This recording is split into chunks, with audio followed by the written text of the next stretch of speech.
ನಮಸ್ಕಾರ. ನಾನು ಗುರುರಾಜ್, ವಿಜಯಪುರ ಜಿಲ್ಲಾ ನ್ಯೂಸ್ 18 ವರದಿಗಾರ. ವಿಜಯಪುರ ನಗರ ಕ್ಷೇತ್ರದ ಶಾಸಕ ಬಸನಗೌಡ ಪಾಟೀಲ್ ಯತ್ನಾಳ್ ಅವರು ಭಾರತೀಯ ಜನತಾ ಪಕ್ಷದಿಂದ ಉಚ್ಚಾಟನೆಯಾದ ಬಳಿಕ ಅವರ ಕಾರ್ಯಕರ್ತರಲ್ಲಿ ಮತ್ತು ಅಭಿಮಾನಿಗಳಲ್ಲಿ ಒಂದು ರೀತಿಯ ಗೊಂದಲ ಇರುವಂಥದ್ದು. ಯತ್ನಾಳ್ ಅವರು ಮರಳಿ ಬಿಜೆಪಿಗೆ ಬರ್ತಾರೋ ಅಥವಾ ಹೊಸ ಪಕ್ಷ ಸ್ಥಾಪನೆಯನ್ನು ಮಾಡ್ತಾರ ಅಂತೇಳಿ. ಕಳೆದ ಕೆಲ ದಿನಗಳಿಂದಷ್ಟೇ ವಿಜೇಂದ್ರ ಅವರನ್ನು ಮತ್ತೆ ಏನಾದರೂ ರಾಜ್ಯಾಧ್ಯಕ್ಷನಾಗಿ ಮಾಡಿದರೆ ನಾನು ಹೊಸ ಪಕ್ಷವನ್ನು ಸ್ಥಾಪನೆ ಮಾಡ್ತೀನಿ ಅಂತೇಳಿ ಯತ್ನಾಳ್ ಅವರು ಘೋಷಣೆ ಮಾಡಿದರು. ಅದಾದ ಬಳಿಕ ಅವರು ಪಕ್ಷ ಘೋಷಣೆ ಮಾಡೋದ್ರ ಬಗ್ಗೆ ಜಸ್ಟ್ ಒಂದು ಹೇಳಿಕೆನೇ ನೀಡಿದ್ರು ಅಷ್ಟೇ, ಆದರೆ ಯಾವುದೇ ರೀತಿ ಅಧಿಕೃತವಾಗಿ ಘೋಷಣೆ ಮಾಡಿಲ್ಲ. ಅದಕ್ಕಿಂತ ಮುಂಚೆನೇ ಮೊನ್ನೆ ಮಹಾನಗರ ಪಾಲಿಕೆ ಚುನಾವಣೆ ನಡೆದ ಬಳಿಕ ಅದರ ಫಲಿತಾಂಶ ಬಂದ ಬಳಿಕ ವಿಜಯಪುರದಲ್ಲಿ ಅವರ ಅಭಿಮಾನಿಗಳು ಒಂದು ರೀತಿಯಿಂದ ಹೊಸ ಒಂದು ಅಭಿಯಾನ ಶುರು ಮಾಡಿದ್ದಾರೆ ಅಂತ ಹೇಳ್ಬೋದು, ಅಥವಾ ಒಂದು ಈ ಥರ ಪಕ್ಷವನ್ನು ಸ್ಥಾಪನೆ ಮಾಡ್ತಾರೆ ಅಂತೇಳಿ ಪರೋಕ್ಷವಾಗಿ ಹೇಳಿರುವಂಥದ್ದು.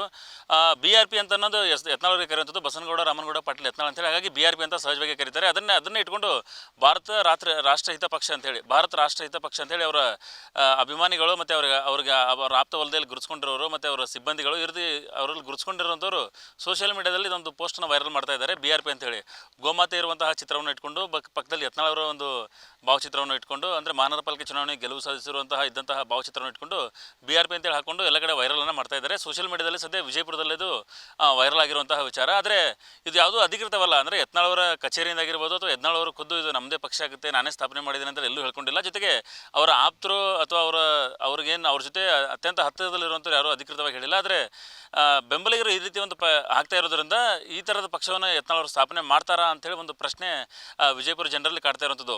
ಯತ್ನಾಳ್ ಅವರು ಹೇಳಿದ್ದಾರೆ ವಿಜೇಂದ್ರ ಅವರನ್ನು ಒಂದು ವೇಳೆ ರಾಜ್ಯಾಧ್ಯಕ್ಷನಾಗಿ ಮಾಡಿದರೆ ಅಂತ ಹೇಳಿದ್ದಾರೆ. ಜೊತೆಗೆ ಅದಕ್ಕಿಂತ ಮುಂಚೆನೂ ವಿಜಯದಶಮಿ ಸಲುವಾಗಿ ನಾನು ಕಾಯ್ತಾ ಇದ್ದೀನಿ ಅಂತ ಹೇಳಿ ಸಹಿತ ಒಂದು ಹೇಳಿಕೆಯನ್ನು ನೀಡಿದರು.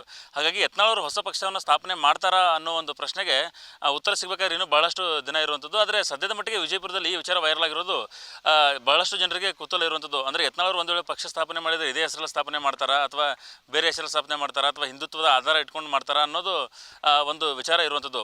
ಹಾಗಾಗಿನೇ ಈಗ ಅವರ ಬೆಂಬಲಿಗರು ಏನು ಸೋಷಿಯಲ್ ಮೀಡಿಯಾದಲ್ಲಿ ವೈರಲ್ ಮಾಡ್ತಾ ಇದ್ದಾರೆ, ಇದ್ರ ಬಗ್ಗೆ ಯತ್ನಾಳ್ ಅವರನ್ನು ಸ್ಪಷ್ಟನೆ ಕೊಡಬೇಕಾಗಿತ್ತು, ಆದರೆ ಕೊಟ್ಟಿಲ್ಲ. ಆದರೆ ಅವ್ರ ಆಪ್ತರನ್ನು ನಾವಾಗೆ ಕೇಳಿದ ಬಳಿಕ ಅವರು ಹೇಳ್ತಾ ಇರುವಂಥದ್ದು ಯಾವುದೂ ಅಧಿಕೃತ ಅಲ್ಲ ಅಂತ ಹೇಳಿ. ಕಾರ್ಯಕರ್ತರು ಸಹಜವಾಗಿ ಅದನ್ನು ವೈರಲ್ ಮಾಡ್ತಾ ಇದ್ದಾರೆ. ಜೊತೆಗೆ ಜನರಿಗೆ ತಲುಪಿಸುವ ವ್ಯವಸ್ಥೆಯನ್ನು ಸಹಿತ ಮಾಡ್ತಾ ಇದ್ದಾರೆ. ಈ ರೀತಿ ಪಕ್ಷವನ್ನು ಯತ್ನಾಳ್ ಅವರು ಒಂದು ವೇಳೆ ಸ್ಥಾಪನೆ ಮಾಡಿದರೆ ಹೇಗೆ ಅನ್ನೋ ಅಭಿಪ್ರಾಯ ಸಂಘಟನೆಯನ್ನು ಸಹಿತ ಈ ರೀತಿ ಪರೋಕ್ಷವಾಗಿ ಮಾಡ್ತಾ ಇರ್ಬೋದು. ಆದರೆ ಒಂದು ಯತ್ನಾಳ್ ಅವರು ಒಂದು ಪಕ್ಷವನ್ನು ಸ್ಥಾಪನೆ ಮಾಡಿದ್ದಾಗಿದ್ದಲ್ಲಿ ಅಥವಾ ವಿಜಯೇಂದ್ರ ಅವರನ್ನು ಮತ್ತೆ ಒಂದು ಅವಧಿಗೆ ರಾಜ್ಯಾಧ್ಯಕ್ಷ ಕಂಟಿನ್ಯೂ ಮಾಡಿದ್ದಲ್ಲಿ, ಇವರು ಒಂದು ತಾವು ಹೇಳ್ಕೊಂಡಂತೆಯೇ ಒಂದು ಪಕ್ಷವನ್ನು ಸ್ಥಾಪನೆ ಮಾಡಿದ್ದಲ್ಲಿ ಅದರಿಂದ BJPಗೆ ಲಾಭ ಆಗುತ್ತೆ ಹಾನಿ ಆಗುತ್ತೆ ಅನ್ನೋ ಲೆಕ್ಕಾಚಾರ ನೋಡಿದರೆ ಬಹುತೇಕ ಅದಕ್ಕೆ ಹಾನಿನೇ ಆಗುತ್ತೆ. ಭಾರತೀಯ ಜನತಾ ಪಕ್ಷಕ್ಕೆ ಅದು ಹಾನಿನೇ ಆಗುವಂಥದ್ದು. ಜೊತೆಗೆ ಯತ್ನಾಳ್ ಅವ್ರಿಗೂ ಅದರಿಂದ ಪೂರ್ಣ ಪ್ರಮಾಣದಲ್ಲಿ ಲಾಭ ಆಗುತ್ತೆ ಅನ್ನೋದೇನಿಲ್ಲ. ಆದರೆ ಭಾರತೀಯ ಜನತಾ ಪಕ್ಷಕ್ಕೆ ಅದರಿಂದ ಬಹಳಷ್ಟು ಹಾನಿ ಆಗೋದ್ರಲ್ಲಿ ಎರಡು ಮಾತಿಲ್ಲ.